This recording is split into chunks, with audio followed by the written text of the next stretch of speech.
Shalom. Dalam kita menjalani kehidupan ini sebagai anak-anak Tuhan, seringkali disampaikan bahwa kita akan selalu pasti berhadapan dengan berbagai macam rintangan, tantangan dalam kehidupan kita. Dan sepertinya memang itu sudah menjadi satu hal yang tidak bisa kita hindari dalam kita berkomitmen untuk percaya kepada Tuhan.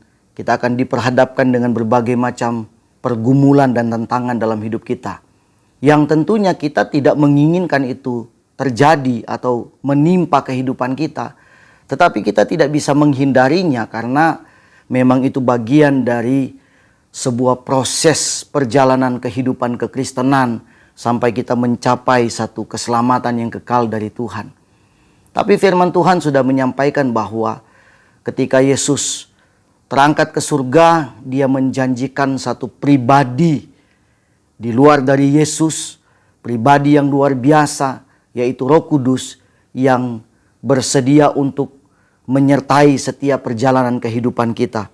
Karena itu di dalam Yohanes 14 ayat yang ke-16 dikatakan, "Aku akan minta kepada Bapa dan Ia akan memberikan kepadamu seorang penolong yang lain, supaya ia menyertai kamu selama-lamanya, yaitu Roh kebenaran."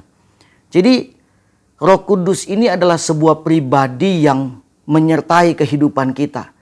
Dia itu tidak hanya sebatas sebuah kekuatan yang dimiliki oleh Allah, kemudian diberikan kepada kita sebagai manusia, sebagai umat ketebusan darah Yesus.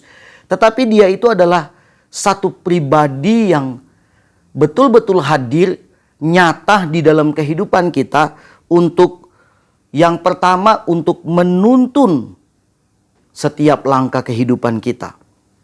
Jadi Roh Kudus itu bukan hanya sekedar teman yang mensupport kita, menyemangati kita ketika kita dalam kesulitan, kemudian dia seperti orang lain yang memberikan support kepada kita, "Ayo kamu bisa, kamu bisa."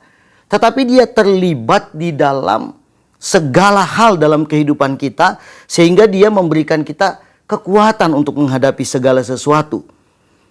Dia adalah penuntun sejati yang membawa kita kepada kebenaran dan membawa kita kepada kemenangan dalam kehidupan kita. Dalam Yohanes 16 ayat 13, Yesus berkata bahwa Roh Kudus akan membimbing kita ke dalam seluruh kebenaran. Artinya dia yang akan memberikan kita sebuah jalan keluar ketika kita menghadapi berbagai macam kesulitan dalam hidup ini. Roh Kudus juga membimbing kita dalam setiap kita mengambil keputusan dalam hidup.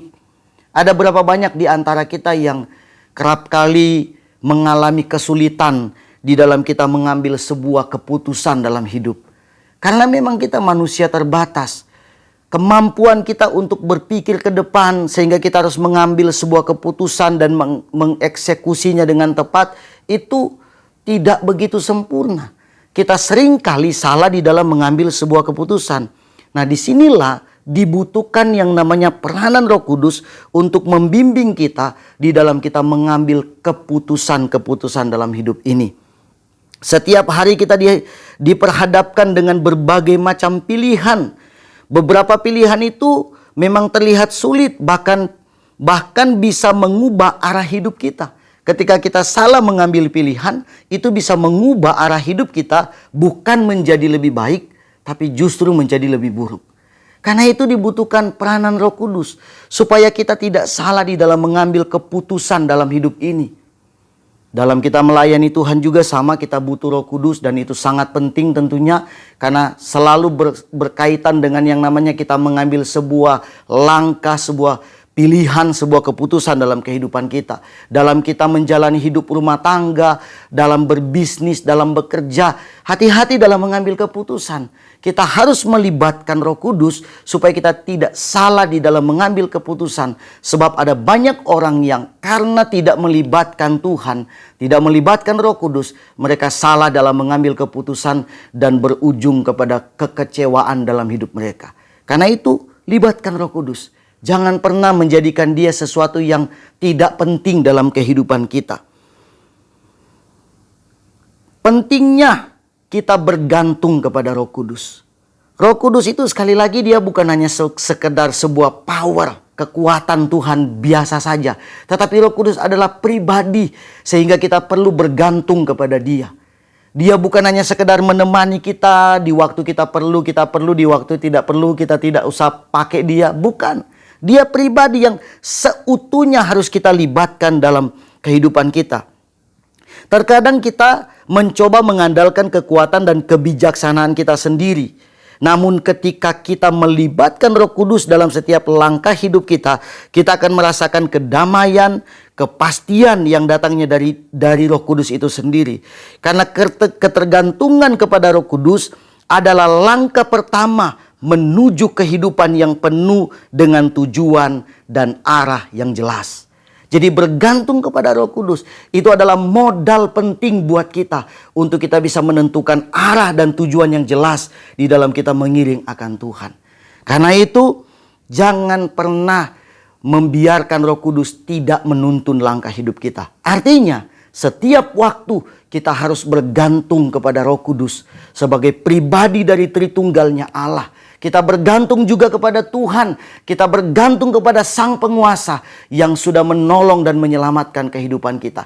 Dalam hal ini, Roh Kudus penting untuk mengambil alih seluruh peranan kehidupan kita. Sehingga ketika kita menjalani kehidupan kita, kita kuat, kita mampu, kita bisa memiliki pikiran yang cerdas. Karena Roh Kudus yang selalu mendampingi, menuntun langkah kehidupan kita.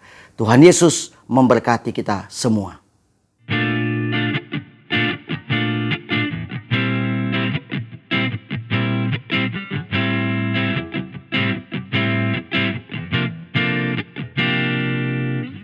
Tuhan adalah kekuatanku, bersama Dia ku tak akan goyah. Ku kan terbang tinggi bagai Raja Wali, melakukan perbuatan yang besar. Ku kan terbang tinggi bagai Raja Wali dan melayang tinggi dalam kemuliaannya.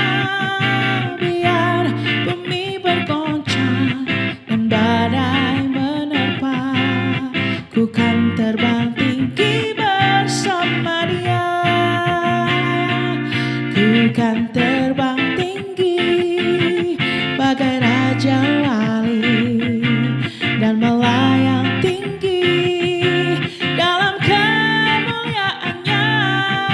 Biar bumi bergoncang dan badai menerpa, ku kan terbang tinggi bersama Dia.